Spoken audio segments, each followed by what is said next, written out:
We had Joel earlier. Is he? Yes. Oh, here he is. Thank you, Joel.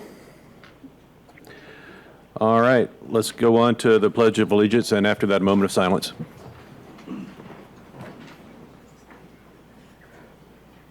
I pledge allegiance to the flag of the United States of America and to the republic for which it stands, one nation, under God, indivisible, with liberty and justice for all.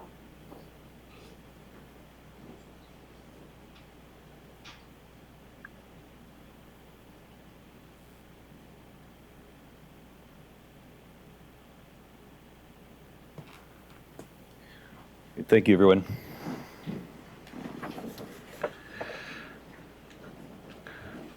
All right. Next up is our approval of the minutes of the August 24th, 2022 regular board meeting. Could I get a motion? Yes, I make a motion to approve the minutes of the August 24th, 2022 regular board meeting and the August 31st, 2022 board planning meeting as presented. Could I get a second? Second. All in favor? Aye. Aye. Aye. All opposed? The motion carries. Next up is ratification of payroll. Could I get a motion? I make a motion to approve and ratify payroll and accounts payable vouchers. Second. All in favor? Aye. Aye. Aye. Thank you. The motion carries. Next up is correspondence. Do we have any correspondence? Mr. Vice President, there's no correspondence at this time. All right. All right, now we get on to the fun part of the meeting. We get a report from Allie Weber from ACP High School. Good evening, Mr. Narducci, board members, and all of CUSD, and thank you so much for having me tonight. My name is Allie Weber, and it's my privilege to be the student body president at Arizona College Prep this year. While we are not very far into this year, ACP has had some extraordinary things happen in the past 2 months, and I'm so excited to share them tonight. We are so ecstatic to welcome the class of 2026 to our campus, and it's a tradition to hold a freshman barbecue to give everyone the chance to meet our new friends and become close with other people before the school year starts. It starts off with a huge pep rally so we can show them the spirit and pride that ACP students possess. And then the whole class gets about an hour and a half to mingle, eat, and play games. As ACP gets bigger each year, it is our priority to keep the connected small school feel, and I feel that this night captures that essence perfectly. And it shows our new students exactly what it means to be a knight. Over the summer, our Knights Connection program, KCP, worked hard in preparing for freshman orientation. Each of our incoming students was paired with a KCP mentor to guide them through this day of fun games, tours, and information. Our new students continue to meet with their mentors on a regular basis. They play games, check in, ask questions, get advice, and this really just promotes the family atmosphere that we strive to maintain at ACP. Before I get into this year, I just wanted to speak on behalf of our whole student body, staff, and admin in thanking the board and district once again for giving us our beautiful new campus. Last year was our year to adjust, learn, and grow, and now this year we are already seeing immense amounts of new opportunities arise through this new building and the growth of our school. Not only has our athletics flourished, but we've also had so many new courses added to our school, and it has given our students the ability to study the topics that they are interested in to help them pursue their goals. Thank you so much for your kindness and generosity, and I can't wait to see the ways that this will continue to positively impact ACP. Now, this summer, our seniors worked tirelessly to continue the tradition of starting off the year their way and creating the legacy and feel that they want to encompass the entire upcoming year. Their main focus this year was the connectedness and unity of our whole school. Our first day of school, my fellow seniors and I lined the drop-off line and welcomed all of our students. We continued to get to know our student body by going into each class period for the first 10 minutes to play a game and interact with the students. The following day, the class of 2023 decided to host something never done before, a huge lunch filled with activities to build community. Our theme for the year was racing with the slogan Grand Prix 2023, the final lap. So at this lunch, there was a car show with the coolest classes cars. There was scooter races with prizes, cornhole, giant Jenga, and even a kettle corn and lemonade stand. The seniors stayed out to mingle during both lunches and truly signified to all of our students that ACP is more than just a place to learn, but a place where we come together as a family. The last day of senior week included senior sunrise, where all of our seniors wrote notes to their future graduated selves on paper lanterns that we will then release on senior sunset. And then we kicked off the day with our annual first school pep rally of the year. The entire week was a great kickoff to the year, and it really boosted the morale. So shout out to our Stugo senior class who worked so hard to make our year start off great. Our athletics program is off to a fantastic start. Our football program is 1-1 and has big expectations to get another win as we host our first home game this Friday, giving tribute to 9/11 as it is USA themed. Our badminton team is coming in undefeated at 3-0, as well as our volleyball team at 4-0. And it also continues that our swim team is undefeated, winning with over 30 points in both of their past meets. We are devastated to learn of the passing of our beloved security guard, Miss Rhonda Andre. She loved each and every one of our students, and it was always beaming with smiles and jokes. We honored her at our past football game at Gilbert High, as her brother is the band director at Gilbert. We released balloons in both ACP and Gilbert school colors to signify that while we are competing with each other, we can come together and celebrate the woman she was and how blessed we were to know her. We started off our extracurriculars with an annual club fair. This year we have over 80 student-run clubs on campus, and they are doing some amazing things. This gives all of our students the opportunity to get connected and find exactly what they're passionate about. Our theater program put on a great night of scenes to showcase our amazing artists while they continue to rehearse and prepare for the upcoming production of Mamma Mia, opening October 27th, which is super exciting. Our back-to-back-to-back state champions speech and debate team was named one of the top 100 schools in the 2021-2022 school year by the National Speech and Debate Association. They competed at the NSDA National Tournament in Louisville and had 6 students move on as finalists this summer. Daniel Merritt earned 12th place out of 6,000 competitors. This team just continues to impress us. Our environmental and sustainability club sponsor, Rochton and Nath, has also received the great honor of being recognized as the Michael A. Kozovich Arizona Bioscience Educator of the Year. She was also highlighted on Time's Innovative Teachers of 2022, and if that wasn't enough, she was also handpicked to participate in the Fulbright Hayes Group Project Aboard Curriculum Development Project, getting fully paid to stay and study climate change in India and how it affects their society. She will then take what she learned to develop a teaching curriculum for students all the way from kindergarten to college level. She is an amazing teacher on our campus. We also are continued to be amazed by the determination that ACP students have to go out and fulfill their dreams. This past month, Alex Krumov, a senior, presented a TED Talk where he spoke on the role of research in lifelong skill development. He got this opportunity through TEDx Youth at Ocotillo Road Organization. It is inspiring to see the way that he worked so hard to achieve his goal that he's had for so long. Another senior, Mahira Karnik, was awarded the Coolidge Senator Scholarship and had a full trip paid for to go to Washington, D.C. and to learn about the processes of policymaking as she pursues her career in government.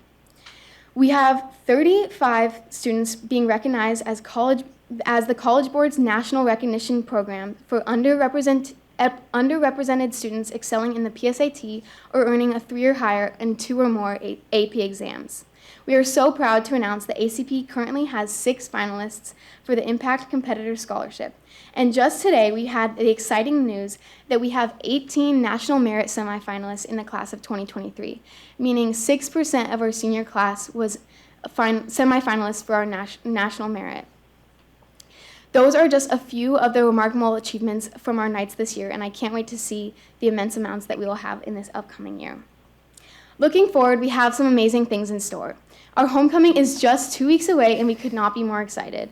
Stugo worked together to put on an amazing theme reveal assembly announcing this year's theme, Homecoming Heist, after the James Bond 007 movies. We are incorporating our art classes as it will be art heist themed, where they will get a chance to showcase their work. The festivities begin with our first ever homecoming carnival, with rides, food, clubs running their own booths, a haunted house, and more. This is truly what the ACP community is about, and I'm so excited to see everyone there. Up next, we are also starting another ACP tradition of a homecoming parade. Each class will design a float, as well as various schools and school clubs and alumni will be invited to come walk in our parade. We are most excited to see the other CUSD elementaries and middle school student governments that have signed up to participate and walk in our parade as well. Of course, the night will end with our blackout-themed homecoming football game, and I would love for you all to come out and celebrate our community coming together. If you would like to come, we'd love to see you at ACP on September 30th. And lastly, to end our amazing first quarter, our homecoming dance will be on October 1st. That is about it for the happenings of ACP this quarter, and we are so excited at how successful the start of our year has been at our school. The members of STUGO have played a huge role in this success. At this time, I want to introduce to you ACP student leaders. In appreciation of your support of CUSD and ACP High School, we have a small gift for each of you board members this evening. And so, on behalf of the ACP community, without further ado, here are the members of ACP student government. We have my vice president, Tatum Barkat, my secretary, Mia Bonfight, our spirit commissioner, Mariana Crispino, our communications director, Caitlin Solberg, and our club link liaison, Amanda Ayat. And then our junior class president is Lauren France. And then our junior reps are Kaylin, Marley, Lily. And then we have our sophomore reps as Regina, Tatum, Shayla, Adishri, and Lena, Colin, Noah. And then our one and only represented here tonight, we have Chloe Sofka as our freshman rep here tonight. And then I have our two amazing advisors, Ms. Noriega and Mr. Castro. So thank you all for having me tonight. I'm so honored and proud to be up here and to get the chance to promote the amazing culture that not only our student government has created, but also Mr. Bickus and our admin work tirelessly to create at ACP.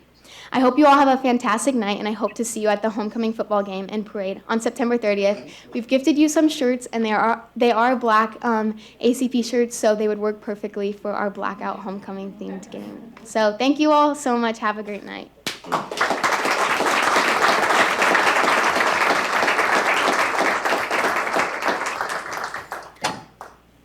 That was great. Thank you very much for coming, guys.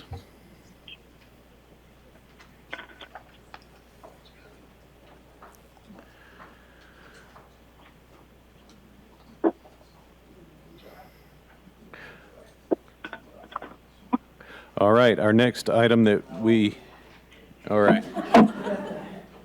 Thank you very much, guys. Our next item that we have to go through is, our next item we get to do is our Hispanic Heritage Month presentation by Dr. Salou.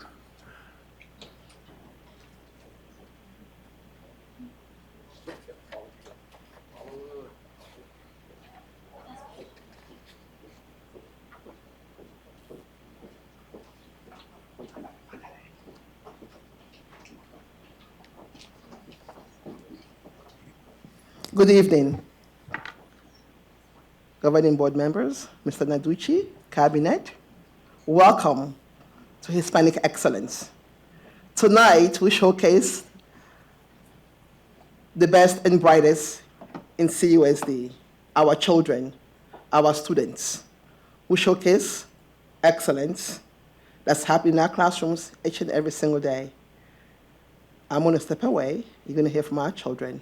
As we come tonight, the next 10, 12 minutes, you hear us talk about the excellence happening in CUSD, in our communities, in our city, in our state.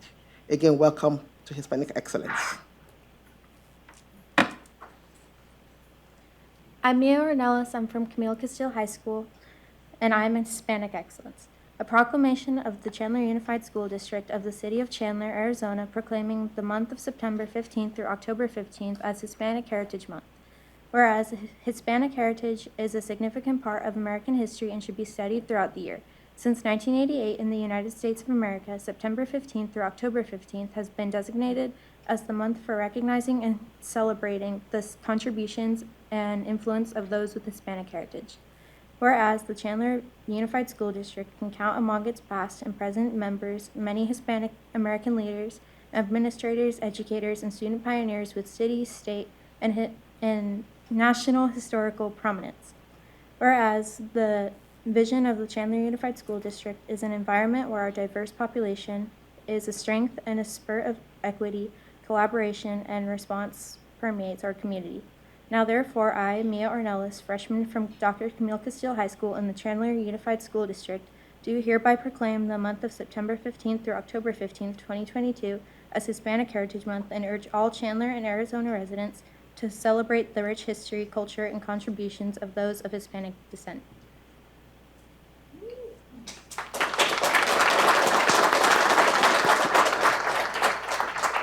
Okay.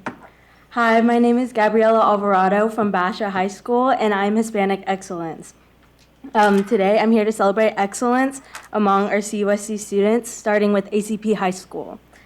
First, we have Marco Luis Palafox, who was a top honor student at ACP, the voice of the ACP announcements, and an all-region and district football player.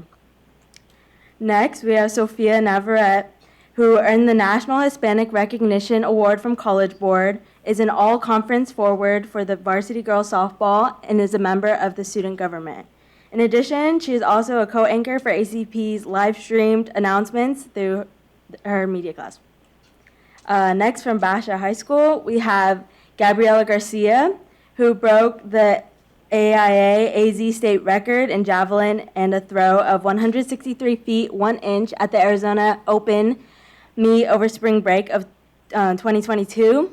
That throw is the longest mark in the nation, and she was also the 2021 Division I state champion in javelin.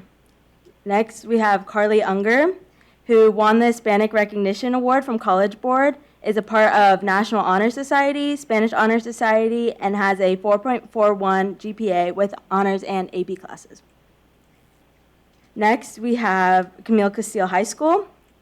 And we have 3 students who are part of the College Board National Recognition Program. We have Amir Romley, Nicholas Gonzalez, and Sofia Bejarano, who have excelled on their PSAT and AP exams and have earned a 3.5 or higher on 2 or more AP exams.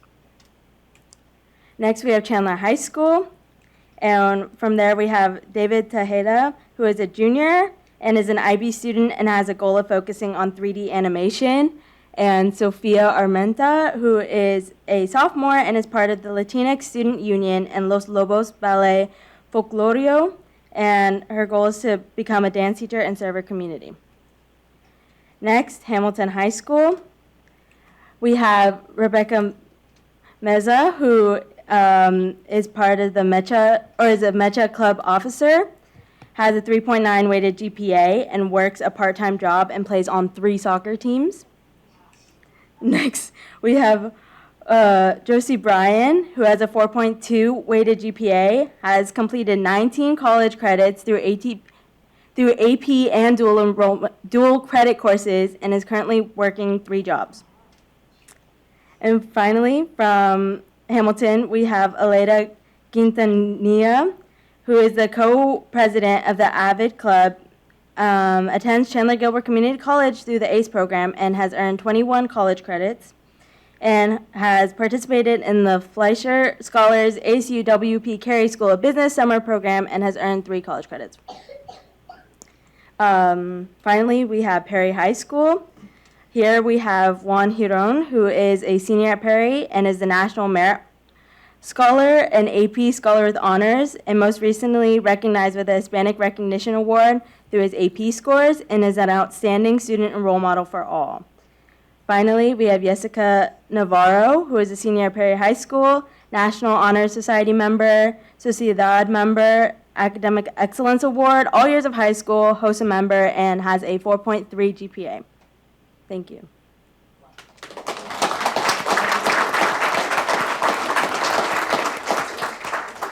Hello, good evening, everybody. My name is Gabriela Garcia, and I am Hispanic Excellence. Tonight, we are celebrating all teachers and staff of Hispanic descent. We see you, and today we recognize your service to all students. The spotlight tonight is on the lovely Diane Lundahl, who has been a member of the Hamilton High School faculty since its opening in 1998. During this time, she has helped shape what Hamilton represents: success, education, service, personal growth, and community. Over the course of 25 very young years, Diane has dedicated her work to support both heritage and non-heritage Spanish speakers in Spanish culture and Spanish itself.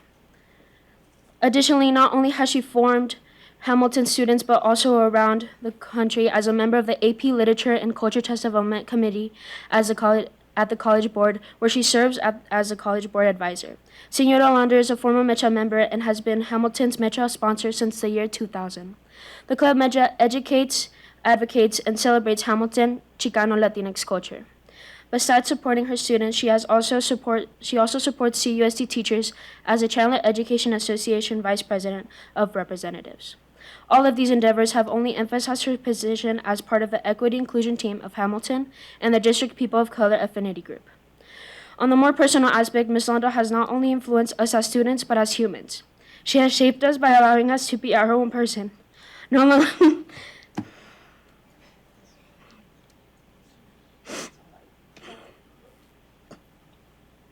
Not only do we view her as our teacher, but she has taken a role of a friend, a sister, a mother, and a role model. She has immensely impacted the lives of her students, including mine. And now I have been given the honor and the chance to say thank you, and I'm more than honored to present her with this award.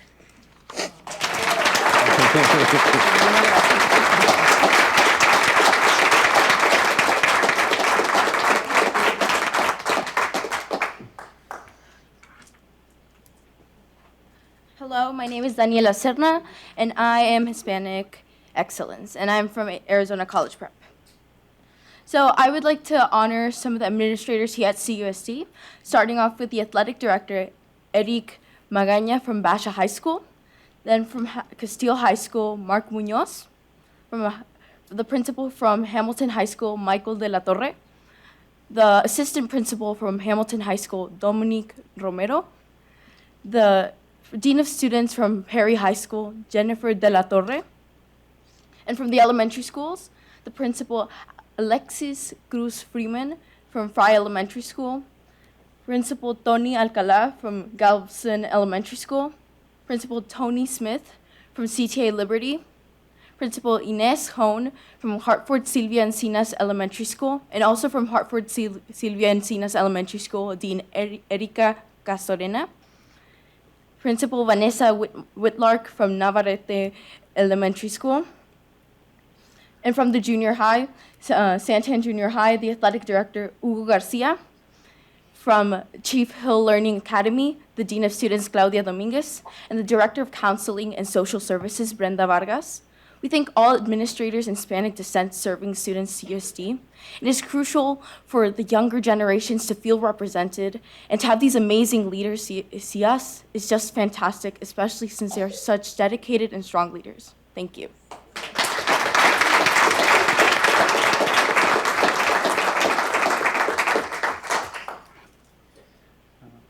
My name is David Tejeda.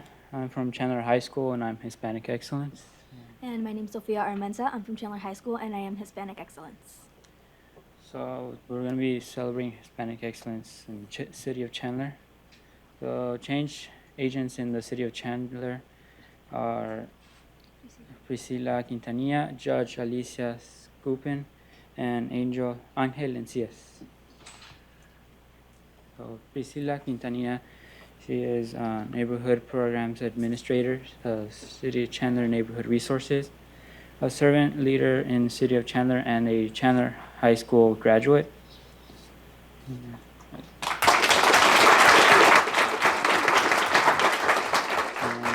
We have Angel Encias, City of Chandler Council at Large, graduate of Chandler High School, and congratulations on your win to serve our city.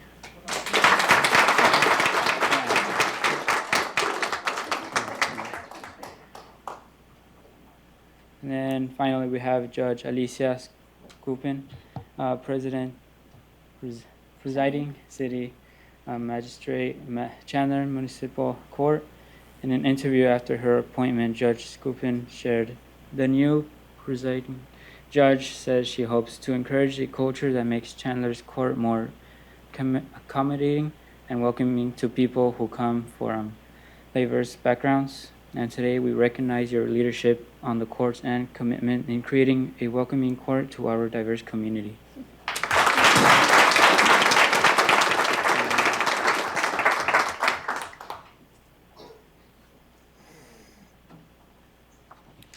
Good evening, everyone. My name is Juan Giron. I am from Perry High School, and I am Hispanic Excellence. This is examples of Hispanic excellence in Arizona in our government. I'll be presenting Marisol Garcia, the AEA president, and Martin Quesada, state senator, candidate for treasurer of the state.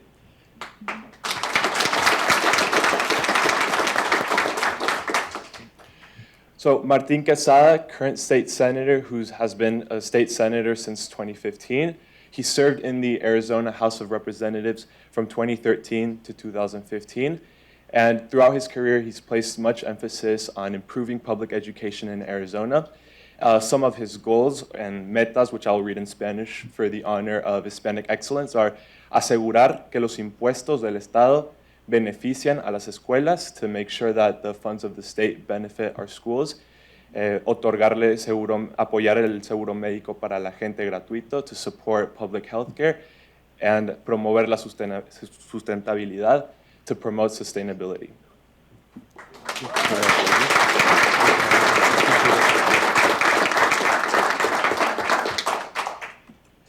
Next, we have Marisol Garcia, the Arizona Education Association president.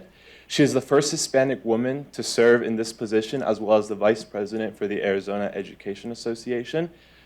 She is currently also in the Arizona Education Task Force for a New Vision for the Arizona schools. She is also the co-founder of AEA Latino Outreach Cadre, and she served as the AEA vice president and served on the AEA board of directors. Sus metas: asegurar que los estudiantes estén seguros, to make sure that students feel safe, que los estudiantes estén interesados en su comunidad, that they are interested in their communities, y que estén empoderados para encontrar su voz, for them to be empowered to find their voice. This has been Hispanic Excellence. Thank you very much. Have a good night.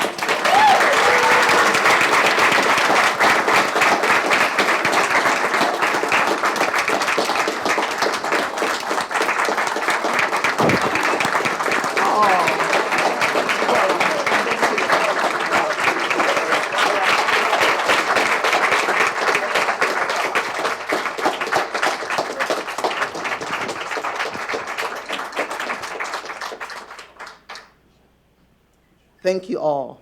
And that is CUSD finest. Thank you, thank you, thank you.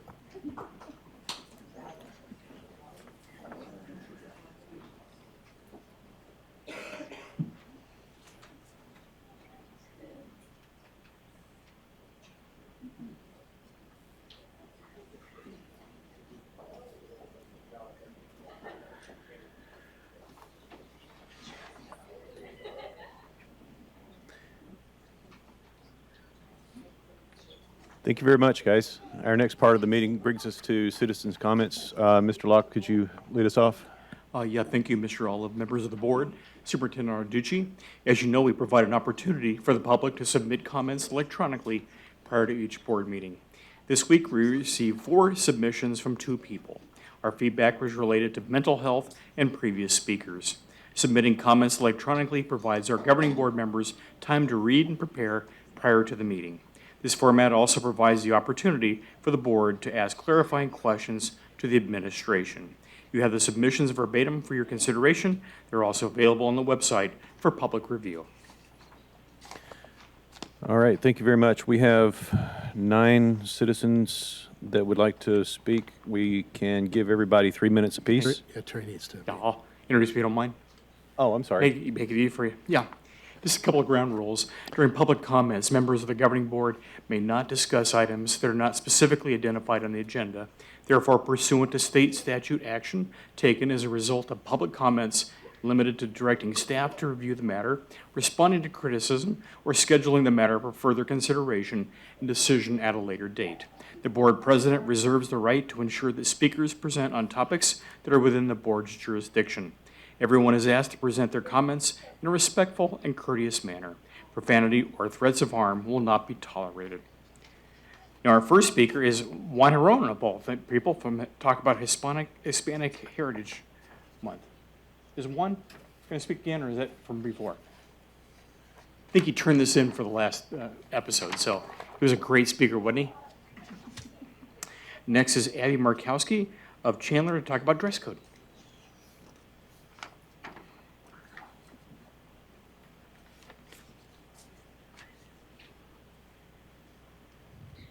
Hello, board members. My name is Abby, and I'm a 7th grader. I'm speaking today about the dress code and how it affects students.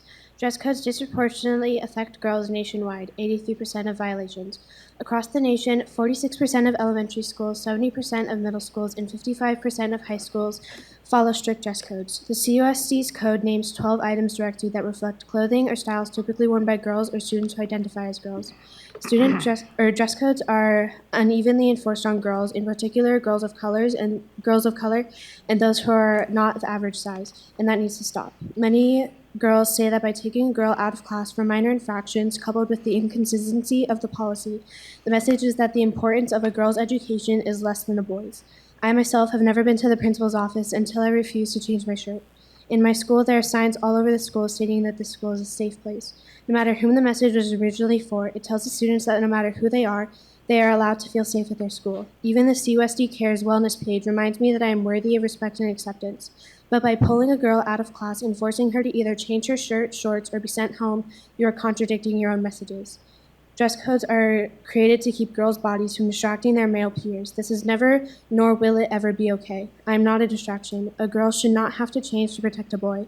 I would suggest simplifying the dress code to have the rules be that already exist, limiting foul art or verbiage, alcohol/drug message, sexually explicit message or images. You have to wear a shirt and pants. Thank you. I hope you will consider these changes to the unfair and sexist dress code. Next is Lori Warnock from Phoenix to speak about suicide prevention.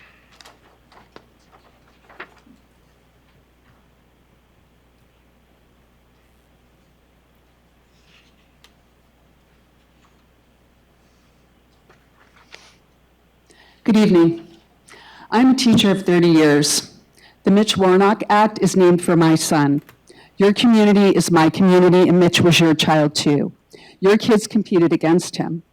Andrew, Maddie, Pearson, Peyton, and Diesel are the community's kids. None of them killed themselves for fame or glory.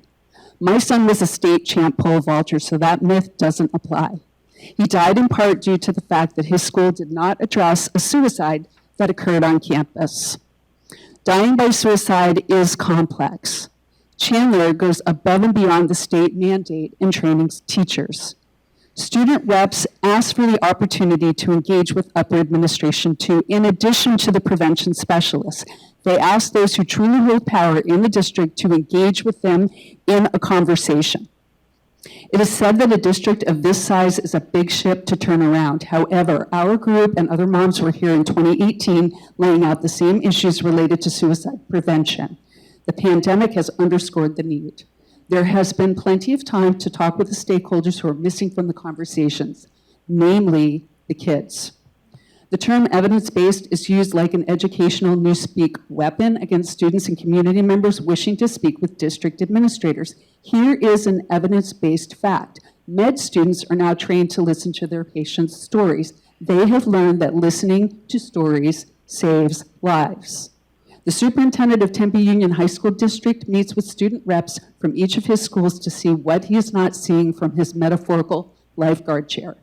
He knows his vantage point above the water is different from theirs inside the water. For that reason, he makes time to listen to his students and their experience of the ocean in real time. Why won't the head lifeguards who manage the pools in this district come down from their chairs to meet their kids in the water? Listening to stories doesn't cause kids to kill themselves. Teen Lifeline, with whom you work, debunks that myth. I urge you, meet with and listen to the kids. Take that life-saving action during this Suicide Prevention Month. Thank you so much. Next is Carrie Anna Blencher from Chandler to speak about student mental health.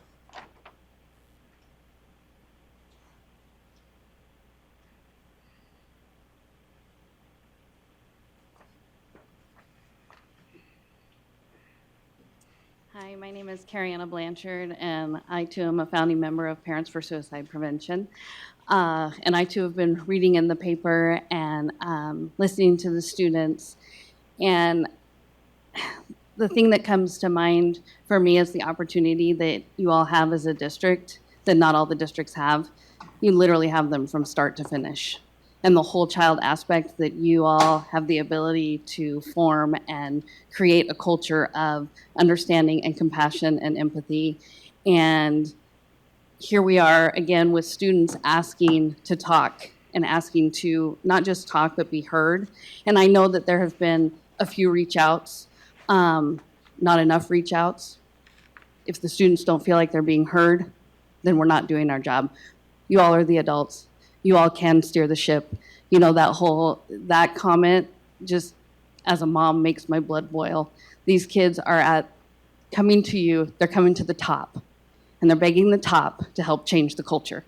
And when they know that each school has a different climate, but the same humans are on each of your campuses. So your climate is not that difficult. And your ship, we all learned that big ships can be turned. COVID showed us that. When we went online, we went back to school, and we went online, we went back to school. We can re-steer the ship. We have to want to, and everybody has to buy into it. And it's not just training. It's all the boots on the ground, from your custodians to your bus drivers to your teachers to your paras to even the parents and volunteers that go on campus. Do they know the warm handoff? I can see when a kid's not doing okay. Do our people, do our adults have permission and the ability to say, I'm going to take a minute because I can see you and I want to talk to you. And I want to see if you're okay. Because somewhere there's a disconnect between in this room and in this building and all of our other buildings. Thanks. Next is Wendy Detata from Chandler to speak about suicide prevention.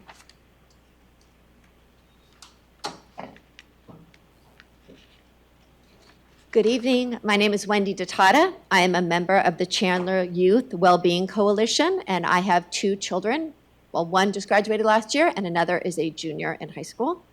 I actually have a poem tonight written by Joseph Malins in 1895, and it's about prevention. It's called The Ambulance Down in the Valley.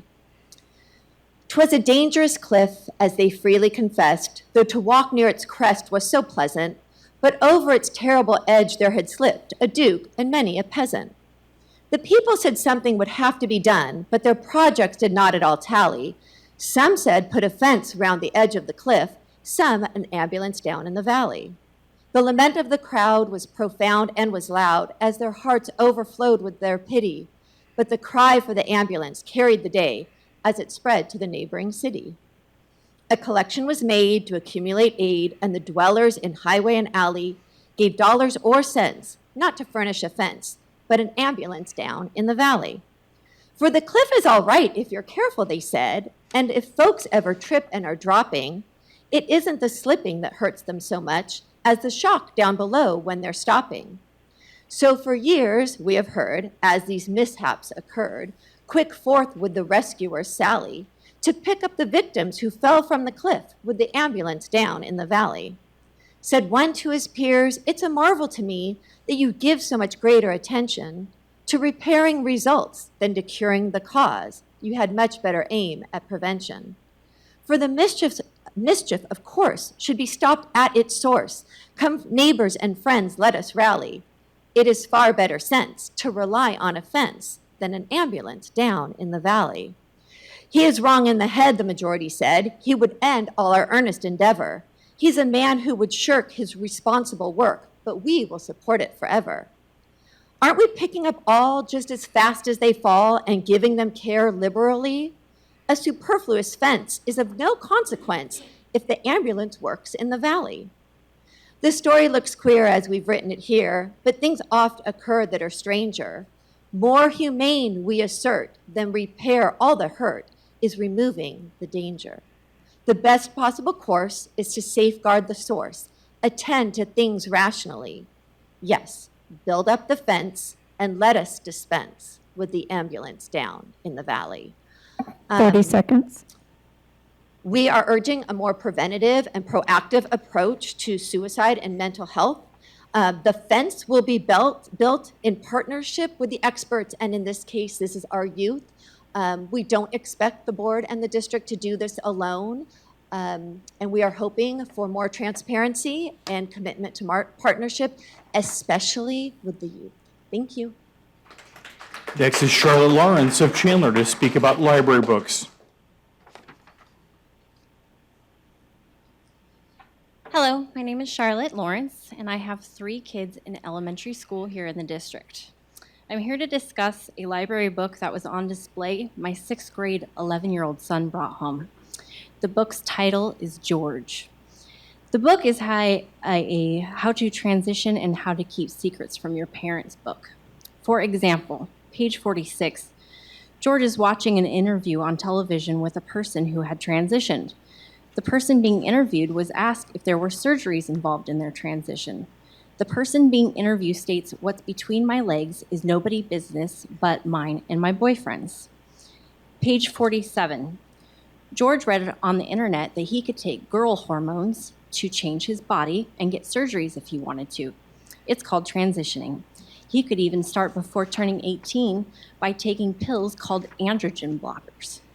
Page 105. George was on his mom's computer reading websites about transitioning, and George remembered to clear the search history off his mom's computer. Page 141. George's brother thought the women's magazines George had were porn magazines. The word porn was in the book. George's brother asked George, "So like, do you want to?" He made a gesture with 2 fingers like a pair of scissors. "Go all the way?" Page 161. Miss Maldonado, the principal, whispers into George's ear, "My door is always open," insinuating that George can keep secrets from his parents. Page 187. George and his best friend Kelly were dressing George in girls' clothes.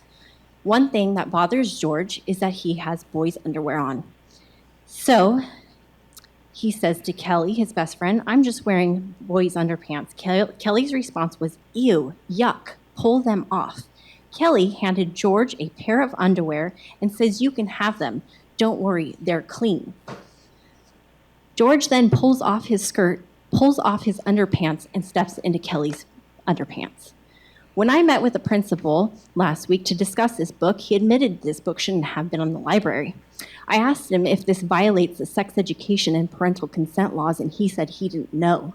Isn't that a part of his job to know, especially since they teach sex ed 5th grade at his school? I found it odd that the principal was more concerned about the backlash he was receiving from the 30 other seconds. parents that were concerned about this book in the library.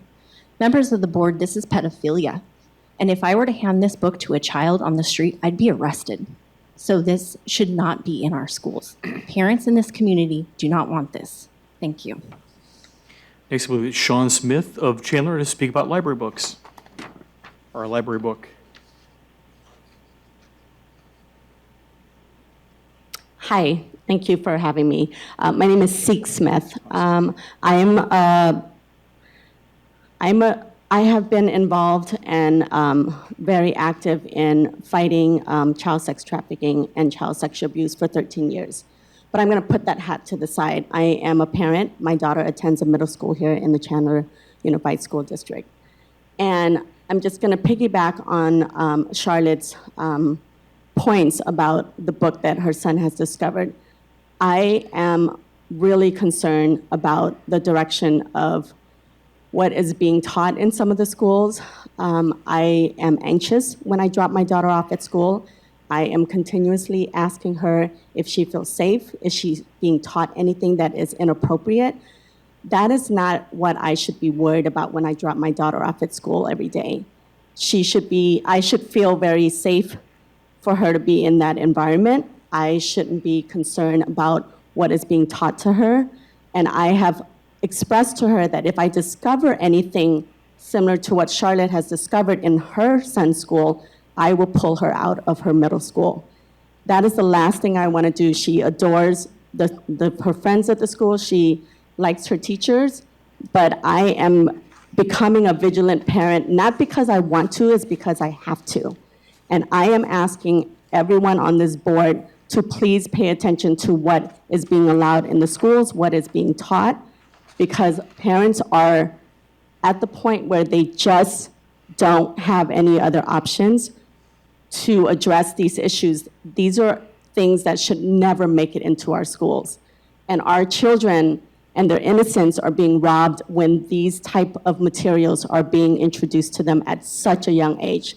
It's not appropriate for an 11-year-old to be checking out a book from the school library that discusses all of those discussing details. So I just am going to implore the board members to really rectify and address these issues, because we aren't going to stop making a fuss about it, and this is not the end of it. Thank you. Next is Kehlani Higgins of Chandler to speak about mental health.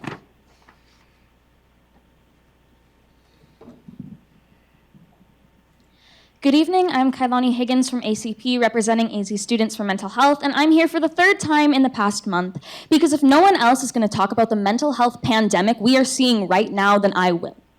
Preventing suicide begins by destigmatizing the conversation. When you cringe hearing the phrase, "they wanted to kill themselves," do you cringe at the fact that suicide is being discussed, or the fact that it even had to be discussed in the first place? An article published this Monday in the Santan Sun News provided statements from Brenda Vargas and Stephanie Ingersoll. These include comments about how, quote, putting a spotlight on teen suicides may increase similar thoughts in other students, unquote. Ms. Ingersoll also says CUSD is not dismissing the conversation at all, but rather, quote, CUSD follows best practices outlined in a toolkit by Substance Abuse and Mental Health Services Administration, unquote.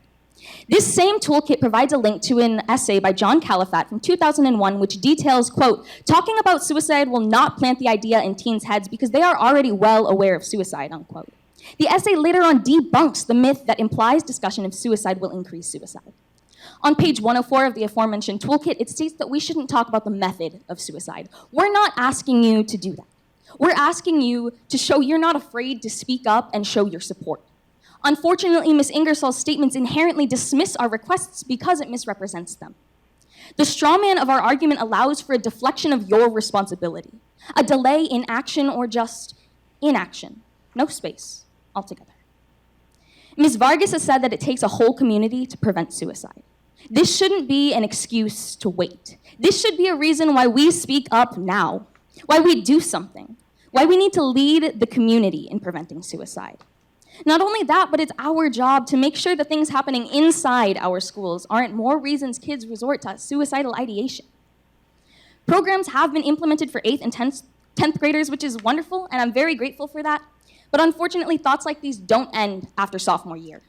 When we end this conversation, we increase the likelihood that more kids will end their lives. If there was ever a time to use your voices, that time is now. We have been using ours for so long and not enough people listen, but maybe they'll listen to you. The lives of our students are more important than a number on a scale or the number on Infinite Campus, but that's not what they're being taught. So again, I beg you, speak up. You were elected to care for the students of our district, yet I, one of those same students, have to come here and ask you to do so. It's time to stop playing the blame game, to stop putting it off, and to start doing something active to help. Thank you.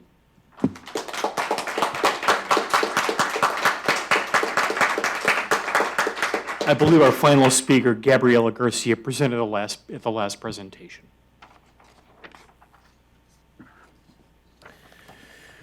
All right.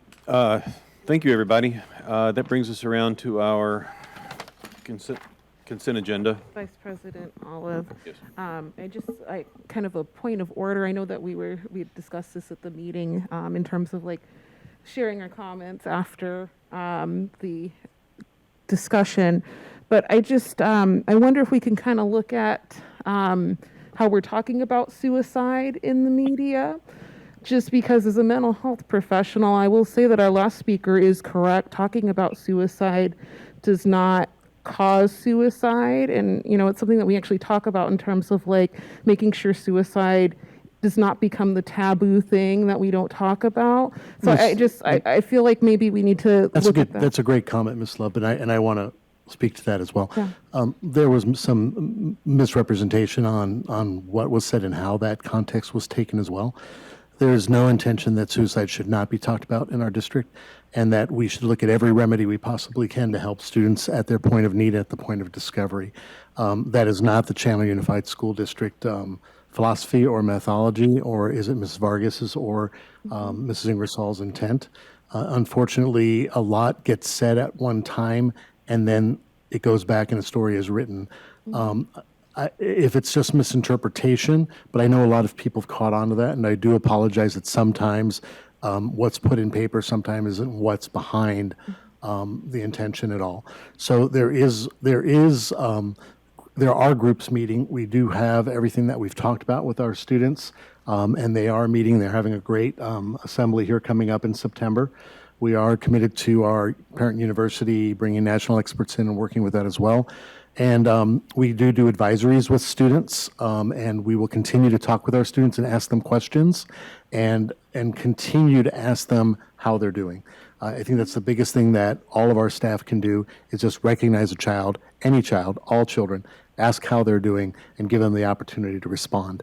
That's dignity, and that's what we do with all students. We do know that it takes a community and a cooperation with cities and towns, health providers to hit this real important need, especially here in Chandler as well. And we have that commitment. We appreciate the advocates that are here. We do think that their voices are just as important and heard. But I do want to state that the employees that did speak do not feel it's a taboo to talk about suicide. We do work with some of the leading research for suicide ideation and prevention, and they do follow those models. There's some conflicting pieces about areas of that are covered in vigils and things of that nature, but there's no one here that at this table or in this district that's not willing to tackle that and have those discussions. I just wanted to make sure that we all understood we're above that, and that anything that we have to talk to a student about that prevents or keeps them safe will be done, and those discussions are at the forefront.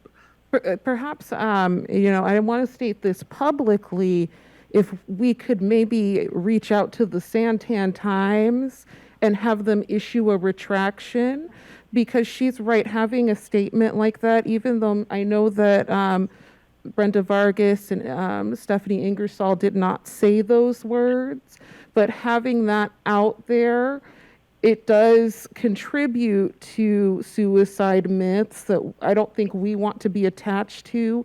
And so if they are misquoted, I really would hope that we could reach out to the Santan Times to issue that retraction, so that way we're not perpetuating dangerous things in the community. We have a lot of parents who read the Santan Times, and I don't want those parents to think that they can't talk to their children about suicide because they're going to perpetuate it. And I would also welcome for parents to call us when they have that concern as well. And it's just not the Santan Times. Sometimes when you have a lot of information coming and then you go back and create the story, sometimes there's words are not put exactly together as they needed to be. I saw that. I was kind of looking at it too and going, and I've heard our students before, either personally or in group, and just want to let them know that that is not the intention from Chandler Unified School District whatsoever. And I get that. I think I'm talking more about like journalistic integrity and making sure that they're not perpetuating dangerous things in the media, because I think that what Mrs. Ingersoll and Mrs. Vargas were referring to was how to address suicides in the media, and part of it is being careful about perpetuating some of those myths. And so I know that you've brought it up a couple times, and so have a couple of our other speakers. It's a problem. It's got it's long lasting too, and it's hurtful and harmful to our community. And I'm not saying that Mrs. Vargas or Mrs. Ingersoll have to make any apologies, but I really do think that the media needs to use some journalistic integrity as to not print something that is dangerous and taboo. Thank you. Thank you. All right, thank you, guys. If we can go ahead, that'll take us into consent agenda. Mr. Narducci, could you go through it for us? Sure, I can. Consent agenda is short tonight, so we're good on this one. We have 7.01 out-of-state student travel. Out-of-state field trip pre-planning forms for Camille Castile High School are provided following governing board pre-approval. Myself or Dr. Gilbert will monitor trip arrangements before providing final approval. And again, the governing board will receive a summary for the final travel arrangements quarterly. Under monetary gifts, we request approval of the monetary gifts generously donated to Chandler schools totaling $81,792.65. Under donations, 7.03, we request the approval of the items generously donated to Chandler Unified School District totaling $101,200.42. Under 7.04, we have a contract increase for buying toner. And the board approved an annual contract with estimated spending on June 22nd, 2022. At the time, $350,000 was estimated to provide toner for various printers and copiers district-wide, utilizing our district contract 04.20.-24. Due to price increases, the shipping cost, the district is requesting approval to increase the total amount to $450,000 for the 22-23 school year. 4 vendors were awarded the contract, and those are CVR Computer Supplies, Smart Group Systems, TIC Express, and Zuma. 7.05 is a contract with Arizona Restaurant Supply. The district is seeking approval to utilize Mojave Contract 22G-AZRS-0715 for Arizona Restaurant Supply with estimated expenditures of $500,000 for the 22-23 school year for the purchases of food service equipment and installation for our school kitchen sites, central kitchen, and also our culinary kitchens, which are a part of our CTE programming. District-wide, there is older equipment that needs to be replaced at each site. The Mojave contract has the ability to be extended until 7/15/2027. Under 7.06 1 GPA fence products and services, the district is seeking approval to utilize 1 GPA contract of 22-12P-02 for fencing products and services for the 22-23 school year with estimated spending of $750,000. These fencing projects are currently being considered for Anderson, Carlson, Galveston, and Hancock Elementary Schools, Anderson Junior High School, and Willis Junior High School.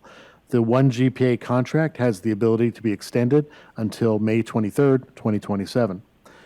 Under item 7.07, district-wide rekeying project, and the district, as you can imagine, has lots of locks, right? So we have a need to rekey all doors district-wide as the current sledge core are failing and no longer covered under warranty. So they picked a good time to fail us. We request approval to purchase best Cormax cores to rekey from C&I Show Hardware per the quote, totaling $994,725.68, utilizing state contract CTR 047674. Also under consent 7.08, Code.org Curriculum Adoption, CTE Software, and App Design Program. Code.org offers curriculum resources for the Career and Technological Education Software and App Design Program. The AP Computer Science A curriculum was recently released as part of the Code.org course offerings. Code.org curriculum was board approved to use as a part of the Junior High Computer Discoveries and AP Computer Science Principles courses. The new courses will be used specifically for the CTE CSC 335 AP Computer Science course. Code.org curriculum and platform are available at no cost. In accordance with ARS 15-2721, the NCOSD policy IJJ, for a period of 60 days starting June 23rd, 2022, the Code.org computer science and digital curriculum materials were placed on display for public review at the Melinda Romero Instructional Center. In addition, digital access to the curriculum was placed on the curriculum webpage at the district website for review and comment. There were no comments, and we recommend approval. 7.09 is CUSD and ASU Prep Digital MOU, or Memorandum of Understanding, for the 22-23 school year. We request approval for the Memorandum of Understanding between Chandler Unified School District and also ASU Prep Digital. This agreement allows CUSD to access digital course licensing, teacher training, leadership support, and ongoing coaching. The total cost for the first semester is $0. Review of usage during the first semester will determine the cost for the individual student use during the second semester. And then whenever I see a 0 in there, it just alarms me. So I just wanted you to know there is no cost the first semester. The cost will be adjusted for second semester based on actual usage. Human resources, we have employment separation and compensation as listed. All right. Thank you, Mr. Narducci. Could I get a motion? I make a motion to approve the consent agenda as presented by Mr. Narducci. Second. All those in favor? Aye. Aye. Aye. Aye. The motion carries. For action items, we have no action items today. Agenda item number 9, information items. We have the student activity report by Mrs. Berry. Sorry. Mr. Vice President, members of the board. Tonight, the student activity report for the months ending July 2022 through August 2022 are provided for your review. As you know, it's only the student activity report this time and not the auxiliary and tax credit. You'll receive the annual financial report from me next week. I'll be presenting on that for last fiscal year, so you'll get an update on those funds from last year, but this year, from July 2022 through August 22 is for your review on the student activity reports in front of you. Okay, thank you. Item number 9.02, Dr. Nance will take us through health and safety revisions for the staff. Thank you, Mr. Vice President, and members of the board. Arizona School Boards Association has recommended changes to policy GBGCB, which is staff health and safety. House Bill 2498 prevents a school district from requiring a resident of this state to receive a vaccination for COVID-19 or any variant of COVID-19. House Bill 2463 prohibits a school district from imposing a mask or face covering requirement anywhere on district premises except where long-standing workplace safety and infection control measures that are unrelated to COVID-19 may be required. Chandler School District recommends adopting the policies as proposed by ASBA. These changes are presented as information, and approval will be requested at the September 28th, 2022 board meeting. All right, thank you very much. Our item 9.03, instructional program policy revisions by Dr. Egger. Mr. Vice President, members of the board, the Arizona School Boards Association has recommended changes to the following policies. Policy IHA, Basic Instructional Program. House Bill 2325 established 9/11 Education Day and requires that schools dedicate some portion of September 11th or an adjoining non-weekend day to teaching in an age-appropriate fashion about the terrorist attacks of September 11th, 2001. This legal requirement has been added to policy IHA. Resources for age-appropriate education will be developed by the Arizona Department of Education. Policy IHAMB and Regulation IHAMB-R, Family Life Education.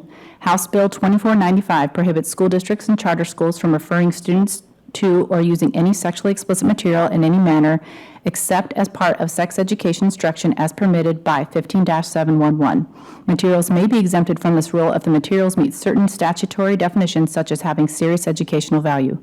Policy IHAMB was updated to prohibit the referral to sexually explicit materials unless part of a governing board approved sex education program or as exempted by statute.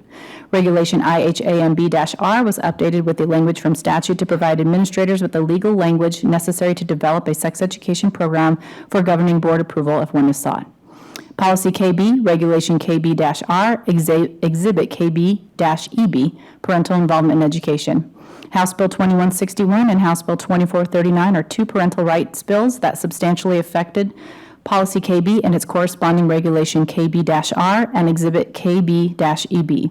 House Bill 2161 amended 15-102 as follows. The law requires school districts to create procedures enabling parents to request access to school district and employee electronic records that relate to their child. KB now has this requirement listed in policy.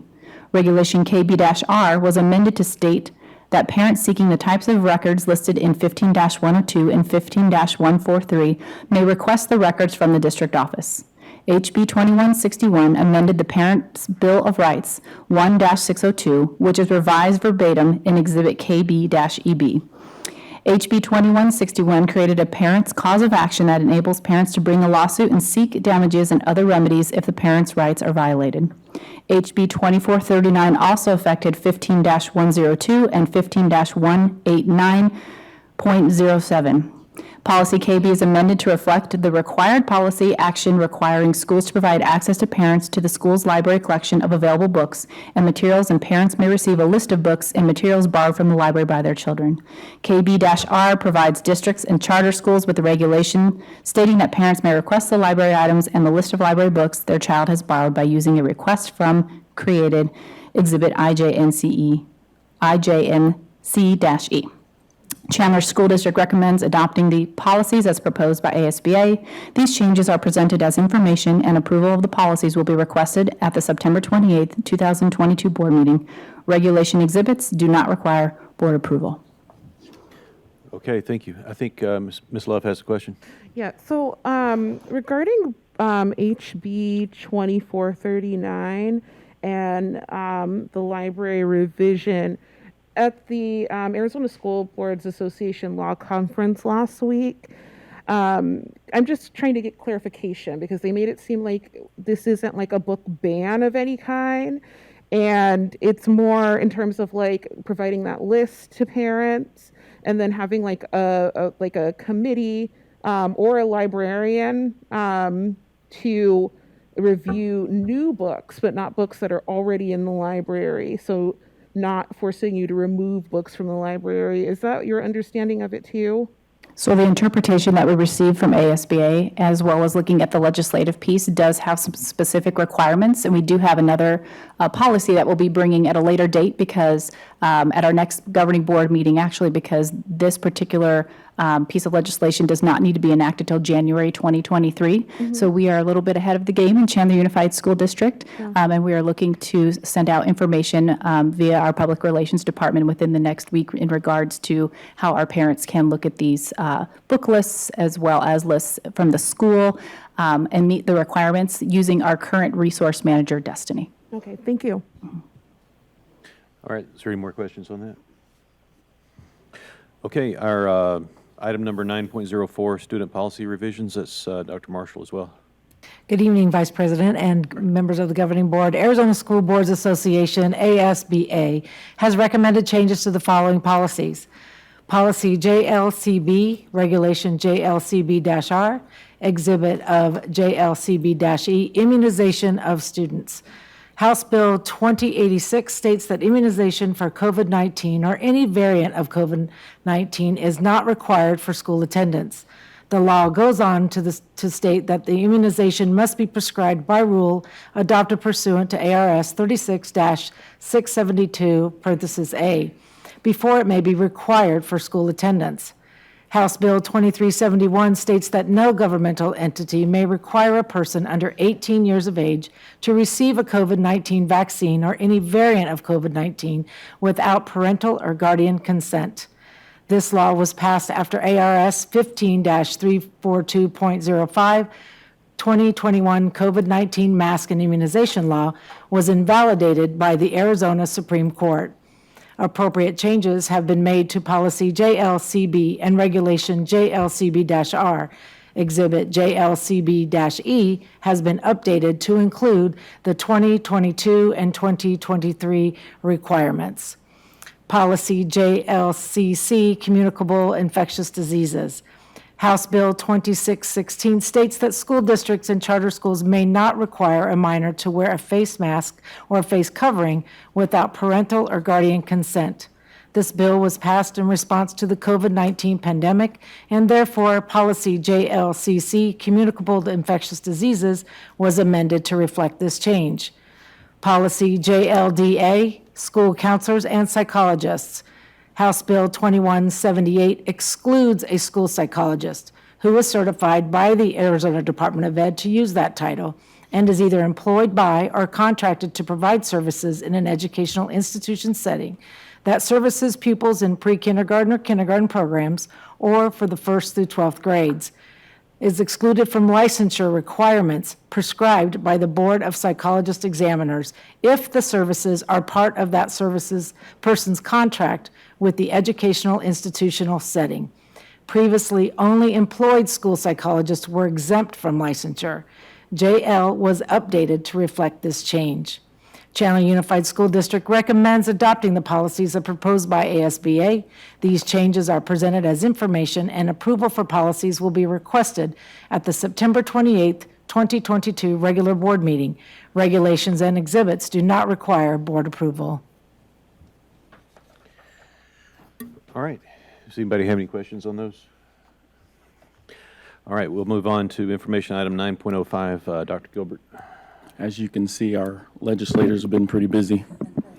So just bear with us as we go through these. Arizona Schools Board Association has recommended changes to the following policies. IKF, which is graduation requirements. House Bill 2632 increases the number of questions a student must correctly answer on the required civics test, identical to the civics portion of the naturalization test, to 70 from 60, beginning with the graduating class of 2026. Schools must document the test as pass or fail on the pupil's transcript.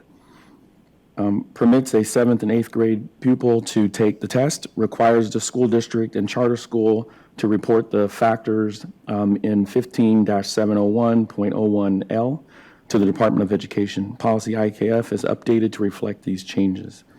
Policy IMB, teaching about controversial sensitive issues. House Bill 2161, private cause of action, enables parents to sue governmental entities for usurping the fundamental right of parents to direct the upbringing, education, health care, and mental health of their children. ASBA's policy on teaching controversial issues, IMB, is amended to reflect that teachers have a great responsibility to educate students, but the parents' ultimate direct and upbringing, the upbringing, education, health care, and mental health of their children. Policy IMD, which is school ceremonies and observances. School district and charter schools must set aside 1 to 2 minutes at the beginning of each day for silence. Teachers may not tell children what to meditate on. Teachers must encourage parents to discuss with their children how to use the moment of silence. Policy JF, which is student admission. Senate Bill 1361 modifies eligibility, application, and reporting requirements for a Certificate of Educational Convenience, which is CEC. A Certificate of Education Convenience is a pupil's ability to apply to attend a district outside of their home district if they are precluded from attending the home district because of distance, lack of adequate transportation facilities, or a parent's or guardian's employment. The bill requires school districts that receive an application pursuant to 15-825 to submit and complete the completed application to the county school superintendent. Policy JF was amended to add this language because it is mandatory for the district if an application is received. Policy JICFA and JICFAEB, which is hazing. House Bill 2322 criminalize hazing. Hazing is a Class 1 misdemeanor unless the victim dies, and then it is a Class 4 felony. ASBA's model hazing policy, which is JICFA, and accompanying exhibit are based on previous law, ARS 15-1-2301, which was largely unchanged. The major change to the policy and to 15-2301 is the definition of hazing now links directly to an act in violation of section 13-1215 or 13-1216. Copying the entire criminal state into this definition would be helpful, would be too long, so they just utilized the actual ARS to put into there. Sorry, mouthful, we'll get there. Allergies have been, I'm not sick. Just had to say it. Policy JJIB and JJIBR was interscholastic sports. Senate Bill 1165, the Save Women's Sports Act, requires that each school district and charter school designate their interscholastic or intramural sports based on the biological sex of the student who participates on the team or the sport. The permissible categories are the following: males, men or boys, females, women or girls, or co-ed or mixed. The law outlines that a student that is harmed by the school's knowingly violation of the 15-120.02 may bring a private cause of action for injunction relief, damages, or any other relief available under law. JJIB is amended to conform with statute. JJIB-R is updated to include the private cause of action. Chandler School District recommends adoption of policies as proposed by SBA. These changes are presented as information, and approval for the policies will be requested at the September 28th, 2022 regular board meeting. Regulation exhibits do not require board approval. All right, thank you. Yes, go ahead, Ms. Love. So I know that we are ahead of the game on some of these, but do we, especially for like the interscholastic sports one, which we know is state-sanctioned transphobia, like what's the rush to put that in so quickly? Actually, none of these are being rushed. The only one that is in January is the library books. Every one of these bills actually goes into effect on September 24th. Okay. Which is 90 days after the close of legislation. So these are the difficulty that we have and other schools in the state have is that these policies are going through the legislation. Mm-hmm. They're signed in July, and in 90 days you have to get them implemented, and the expectation is that we have them in place so that we can actually address the new laws. But they're all due this month. All right, thank you. All right. Thank you, Dr. Gilbert. 9.08 is taking us to student surveys and such. Dr. Fletcher? Good evening, Mr. Vice President, members of the board. Arizona School Boards Association has recommended changes to policy JRR, student surveys. House Bill 2161 amended ARS 15-117, which governs district or charter school administration of student surveys relating to 14 specific topics. Districts and charter schools are cautioned to take special care when conducting a survey of pupils, soliciting any information that relates to the categories defined in 15-117 parentheses A. Districts are required to provide parents a copy of any 15-117 survey and obtain informed consent from the parent at least 7 days before administering the survey. The previous statute limited this requirement to surveys that would be retained for longer than a year and listed that consent would be obtained at the beginning of the school year. ASBA modified JRR to retain what is appropriate for board policy and moved the bulk of the rules regarding 15-117 surveys to a new regulation, JRR-R. Chandler School District recommends adopting the policies as proposed by ASBA. These policy changes are presented as information, and approval will be requested at the September 28th, 2022 regular board meeting. Regulations do not require board approval. I have a question. The 14 topics, 14 topics. kind of important, right? To know? They are important. They are, give me 1 second here. Critical appraisal of another person with whom a pupil has a close relationship, gun or ammunition ownership, illegal, antisocial, or self-incriminating behavior, income or other financial information, legally recognized privileged or analogous relationships, such as relationships with a lawyer, physician, or member of the clergy, medical history or medical information, mental health history or mental health information, political affiliations, opinions, or beliefs, pupil biometric information, the quality of home interpersonal relationships, religious practices, affiliations, or beliefs, self-sufficiency as it pertains to emergency, disaster, and essential services interruption planning, sexual behavior or attitudes, voting history.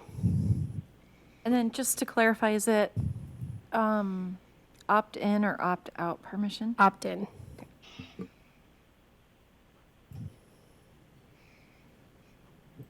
All right, that brings us to number 9.07, speaking about visitors to schools. Mr. Schluter? Oh, there you go. Mr. Vice President, members of the board, Arizona School Boards Association has recommended changes to the following policy. House Bill 2025, signed by the governor on May 20th, 2022, requires governing boards and charter schools to, in a public meeting, develop and adopt policies to allow for visits, tours, and observations in accordance with ARS 15-341 and ARS 15-184. This requirement pertains to parents of enrolled students and parents of students that may enroll in the school district or charter school. While this practice was in policy prior to HB 2025, the policy and regulation are now updated to conform with the statute. Additionally, schools may not require anyone to wear a mask or face covering unless under a long-standing safety rule not related to COVID-19, as passed in House Bill 2453. Updates to the policy, regulation, and exhibit include Policy KI. Language was updated to reflect the legal requirement for districts to provide procedures for both parents of enrolled and parents wishing to enroll their children the opportunity to schedule a tour, visit, or classroom observation. The regulation, KI-R. This regulation was updated to reflect specific guidelines under which parents may schedule a visit, tour, or classroom observation. Guidelines include the duration of scheduled visits, required notice to be provided prior to such visits, and protocols to be followed during any scheduled visit, observation, or tour. And finally, the new exhibit, KIE. This new exhibit was created to require prospective visitors to fill out a form before visiting the school as advised under Policy KI. Chandler School District recommends adopting the policy as proposed by ASBA. These changes are presented as information, and approval of the policy will be requested at the September 28, 2022 regular board meeting. Regulations and exhibits do not require board approval.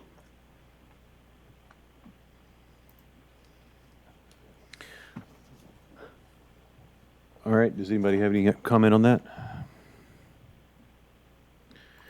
Next step brings us up to our roadmap, and I did not have it up on my agenda.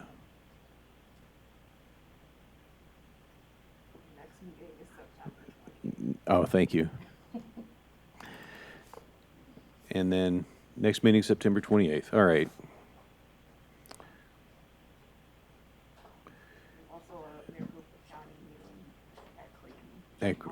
Yeah. Then we're doing metrics and the financial report from Lana next time then.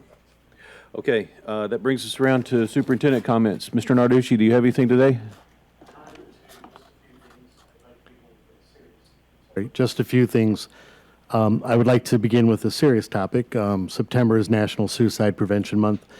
Our Counseling and Social Services Department, under the direction of Mrs. Brenda Vargas, has been working hard to raise awareness and break down stigma regarding suicide. We continue to share resources with our students and staff.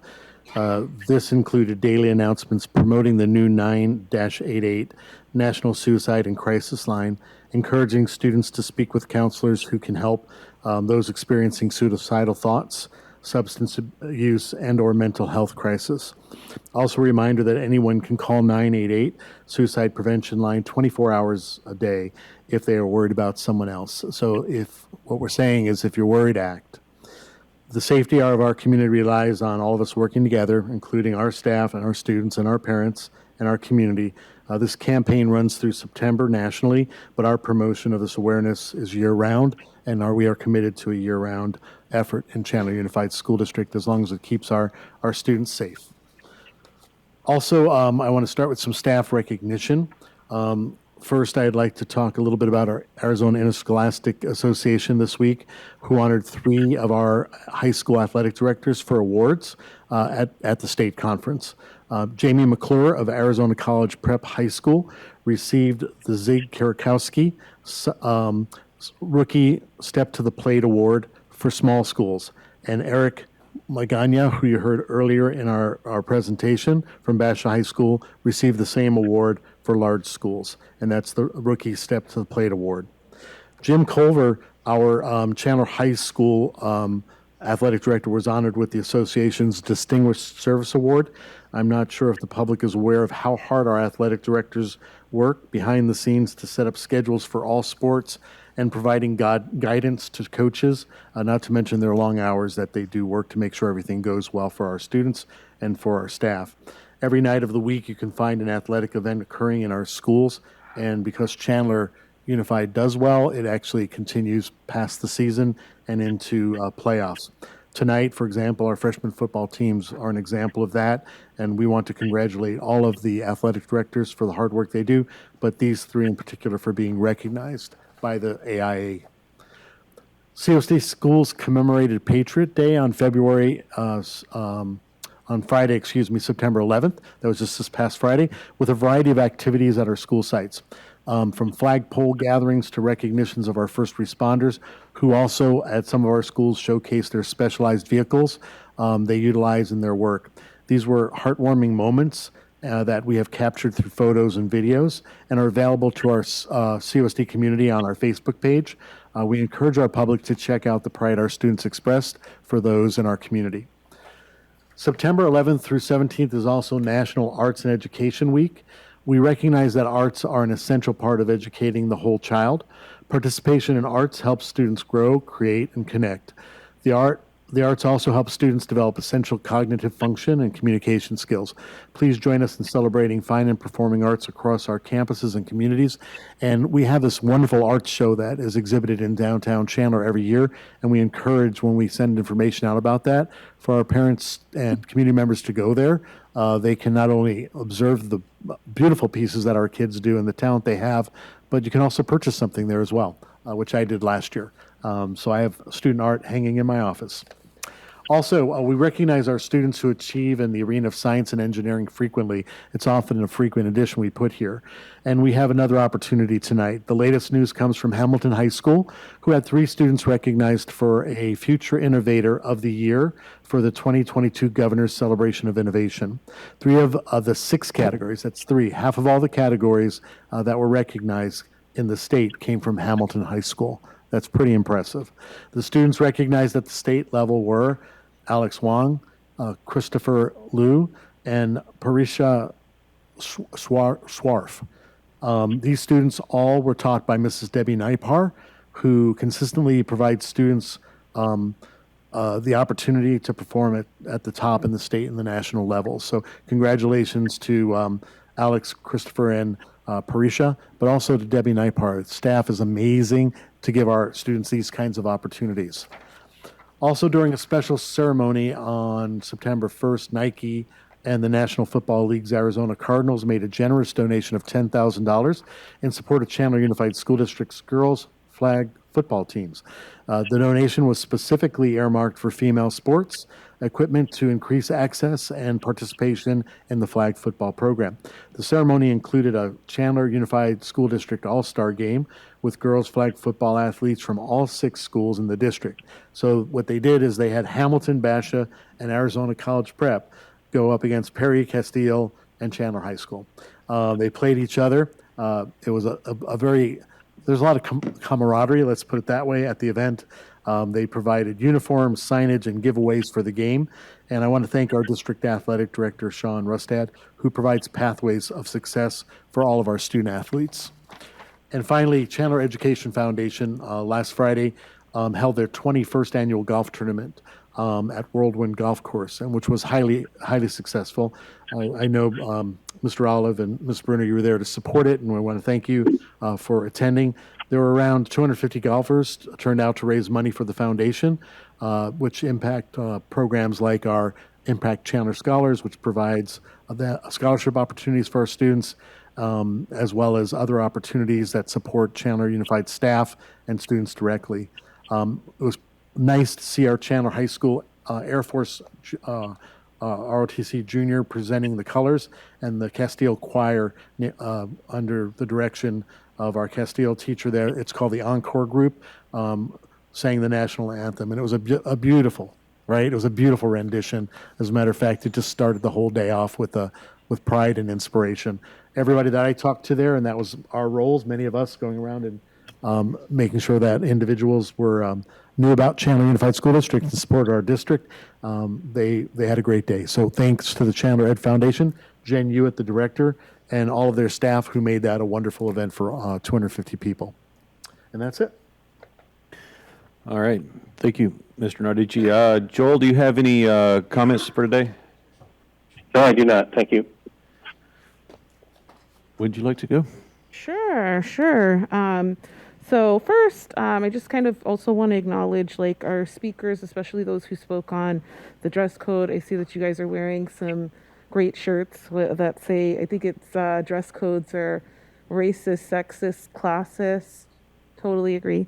But thank you for coming to speak out, especially to our students. I know that's hard to do. So thank you for being brave.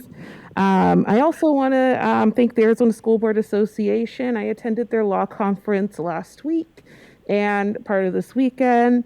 It was 4 full days. I only did the 3 because I didn't go to the pre-conference. And I actually saw our lawyers there, and our lawyers were like, "Where are the rest of you?" And I was like, "Oh, I don't know." But if you haven't been to the ASBA's law conference, I definitely recommend that you go next year, especially to the delegate assembly, which ASBA did, or we did pass the legislative agenda for ASBA on the Saturday conference. A lot of lively debate and discussion.